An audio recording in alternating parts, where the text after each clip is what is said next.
বেতন বৃদ্ধি দাবিতে পেন ডাউন মেয়রের দ্বারস্থ আশা সুপারভাইজাররা। রাজ্য বাজেটে আশা কর্মীদের ভাতা বৃদ্ধি করা হলেও আশা কর্মীদের সুপারভাইজারদের বেতন না বাড়ানোয় ক্ষোভে ফেটে পড়লেন আসানসোল পুর নিগম এলাকার আশা সুপারভাইজাররা। মঙ্গলবার তারা আসানসোল পুর নিগমে বিক্ষোভ দেখিয়ে মেয়র বিধান উপাধ্যায়ের সঙ্গে সাক্ষাৎ করেন এবং নিজেদের দাবি তুলে ধরেন। আশা সুপারভাইজারদের অভিযোগ 2026-27 অর্থবর্ষের বাজেটে অর্থমন্ত্রী স্বপন দাশগুপ্ত আশা অঙ্গনওয়াড়ি কর্মীদের ভাতা বৃদ্ধির ঘোষণা করলেও তাদের কথা সম্পূর্ণভাবে উপেক্ষা করা হয়েছে। বর্তমানে তারা মাত্র 6,500 টাকা মাসিক বেতন পান, অথচ নিজেদের মূল দায়িত্বের পাশাপাশি একাধিক সরকারি প্রকল্প বাস্তবায়নের কাজে তাদের গুরুত্বপূর্ণ ভূমিকা পালন করতে হয়। তাদের দাবি, আসানসোল পুর নিগম এলাকায় 67 জন আশা সুপারভাইজার রয়েছেন এবং রাজ্য জুড়ে এই সংখ্যা প্রায় 1,400। দীর্ঘদিন ধরে বেতন বৃদ্ধির দাবি জানানো হলেও কোনো সুরাহা হয়নি, তাই মঙ্গলবার থেকে তারা পেন ডাউন কর্মসূচি শুরু করেছেন। দাবি পূরণ না হওয়া পর্যন্ত কোনো সরকারি কাজে অংশ নেবেন না বলে ঘোষণা করেন তারা। এই বিষয়ে মেয়র বিধান উপাধ্যায় বলেন, আশা সুপারভাইজাররা তাদের সমস্যার কথা আমার কাছে তুলে ধরেছেন। তারা জেলা শাসক এস পূর্ণাবল আলমের সঙ্গে দেখা করেন। আসানসোল পুর নিগমের পক্ষ থেকে বিষয়টি রাজ্যের পুর ও নগর উন্নয়ন মন্ত্রী অগ্নিমিত্রা পালের নজরে আনার জন্য একটি চিঠি পাঠানো হবে বলে জানা গিয়েছে।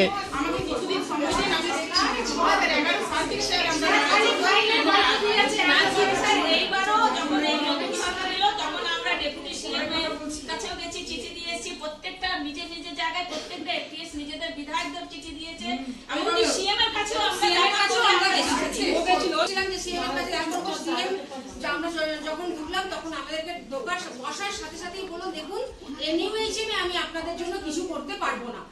কর্পোরেশনে মূলত এসেছি আমাদের যে আশাদের আমরা সুপারভাইজারের কাজ করি। আমরা গতকাল দেখলাম, গতকাল বাজেটে আমাদের মাননীয় মুখ্যমন্ত্রী এবং যে মাননীয় অর্থমন্ত্রী একদম খুব গর্ব ভরে বললেন যে স্বাস্থ্য পরিকাঠামোকে পুরোপুরি সুস্থ বা ভালো রেখেছেন হচ্ছে আমাদের ফিল্ডের আশাকর্মীরা এবং এডাব্লিউডাব্লিউ মানে হচ্ছে অঙ্গনওয়াড়ি কর্মী। তো সেখানে আমরা দেখলাম যে আমরা কিন্তু কোনো রকমভাবেই ওনাদের কাজ পর্যন্ত এতবার গেছি, এতবার আবেদন করেছি, এত কিছু বলেছি, তারপরেও দেখলাম যে আমাদের আবেদনটা সঠিক জায়গায় পৌঁছয়নি। তো আমরা এফটিএস আশাদের সুপারভাইজার, সেই জায়গায় আমাদের কিন্তু কোনো রকম পেমেন্ট বাড়লো না, কোনো রকম কিছু হলো না। আমরা কি দেখলাম?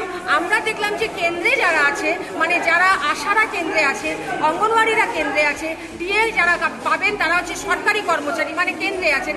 কেন্দ্রের সঙ্গে যুক্ত যারা যে সমস্ত কর্মী, তাদের আমাদের মাননীয় মুখ্যমন্ত্রী ভালো উপহার দিলেন। কিন্তু সত্যি করে যারা আমরা রাজ্যে আছি, যারা অস্থায়ী কর্মী, তাদের জন্য কিন্তু কোনো রকম ভালো খবর এলো না। এবং সবথেকে দুঃখের কথা, যারা আমরা স্বাস্থ্য পরিকাঠামোটাকে ধরে আছি, immunisation, pulse polio, dengue, filaria, corona vax, সমস্ত কিছু আমরা যা কিছু করে গেছি, সুপারভাইজার হিসাবে যে কাজ করে গেছি, এতটা সফল করেছি, আমাদের কিন্তু আজ কোথাও কোনো রকম নাম নেই, কোথাও কোনো রকম কোনো কিচ্ছু নেই।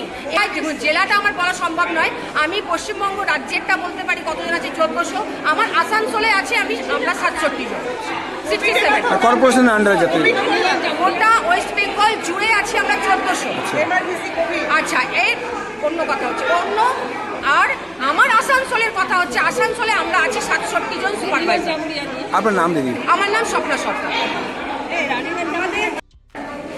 ছটের ঘাট, দুর্গা পুজোর মাঠ, এই স্কুল, মেলা, পুজো, তারপরে এই রিসেন্ট যেটা হলো আয়ুষ্মান ভারত,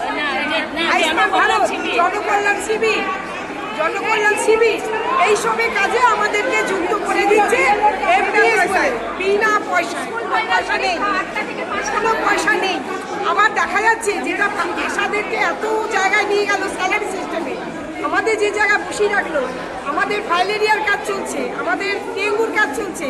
ফাইলেরিয়ার কাজে এই সরকার বলছে তোমরা বাড়ি বাড়ি ফাইলেরিয়া না খাইয়ে বরং আয়ুষ্মান কার্ডগুলো বাড়ি বাড়ি বিলিয়ে বেড়াচ্ছে, কোনো কিন্তু ওষুধ ওরা খাচ্ছে না, যেটা ডিইসি আর যেটা আমরা অ্যালবেন্ডাজল দিচ্ছি খাওয়াচ্ছি, সেখানেও টাকা বেশি। ওরা ডিইসি খাইয়ে, অ্যালবেন্ডাজল খাইয়ে 3000, এক একটা ফর্ম যেটা দিচ্ছে সেটা পার ফর্ম 8 টাকা, বাড়িতে ফেলে দিয়ে আসছে, লিখে দিচ্ছে না, জমা নিচ্ছে।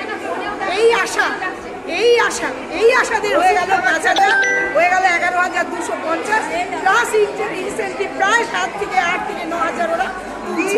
অথচ যারা আমরা আছি, আমরা ভ্যা করে 6,500 টাকায় বসে আছি, আমাদের কোনো আপনার নাম দিদি? প্রিয়া চ্যাটার্জি। গত 2011 পরও তারা অ্যাপ্লিকেশন করেছিল। এফপিএস প্রায় আমার আসানসোল কর্পোরেশনে প্রায় 67 জন রয়েছে। পুরো পশ্চিমবঙ্গে 1400 জনের মতো রয়েছে।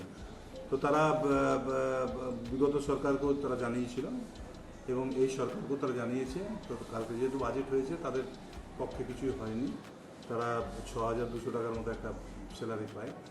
তো তারা এসে আজকে আমাকেও একটা ডেপুটেশন দিয়ে গেল এবং তারা ডিএম সাহেবের কাছে যাবে। আমরা নিশ্চয়ই চেষ্টা করবো যাতে সরকার এটাতে দেখে এবং আমাদের এখানে তো নগর উন্নয়ন মন্ত্রী আমাদের মাননীয় অগ্নিমিত্রা মহাশয়া রয়েছেন, ওনাকেও জানাবো ব্যাপারটা। যদি ওনারা দেখে এটা করতে পারেন তো মনে হয় সুবিধা হবে।